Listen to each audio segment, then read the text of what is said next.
నా దగ్గర ఉన్నంత ప్రొడక్ట్ నాలెడ్జ్ కానీ ఎక్స్పీరియన్స్, నాకున్నంత టాలెంట్ అండ్ నా వర్క్ స్కిల్స్ కానీ ఎవరి దగ్గర ఉండవు. ఒకసారి నేను సుష్మా మేడం ఒక ఈవెంట్కి వెళ్ళాం. నేను బ్రైడ్కి చాలా బాగా రెడీ చేశాను, సూపర్ చేశాను, క్లయింట్ హ్యాపీ. సుష్మా మేడం ఏంటి అంటే వాళ్ళ సిస్టర్కి చేశారు. నాకు అస్సలు నచ్చలేదు. నేను అనుకుంటున్నా ఇక క్లయింట్ తిడతారు, మనీ కూడా ఇవ్వరు, ఎందుకంటే నాకు టాలెంట్ ఎక్కువ కదా. 2 సెకండ్లకే క్లయింట్ ఏం చేశారు, సుష్మా మేడంకి హగ్ ఇచ్చారు.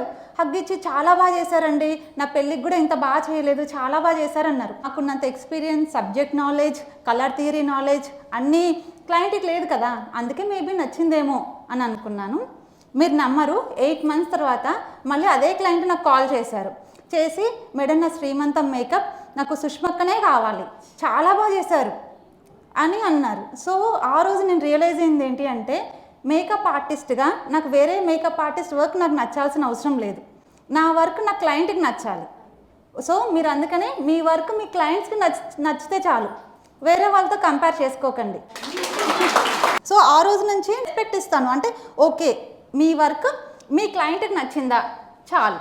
సో ఎప్పుడైనా సరే వేరే మేకప్ ఆర్టిస్ట్ వర్క్కి రెస్పెక్ట్ ఇవ్వండి. సబ్జెక్ట్ నాలెడ్జ్ కానీ ప్రొడక్ట్ నాలెడ్జ్ లేకుండా ఇన్ని ఇయర్స్ నుంచి ఇంతమంది క్లయింట్స్కి వర్క్ చేయగలుగుతామా? మన దగ్గర ఎంతమంది ఆర్టిస్టులు ఉన్నారో అందరినీ రిపీటెడ్గానే బుక్ చేసుకుంటారు. Thank you.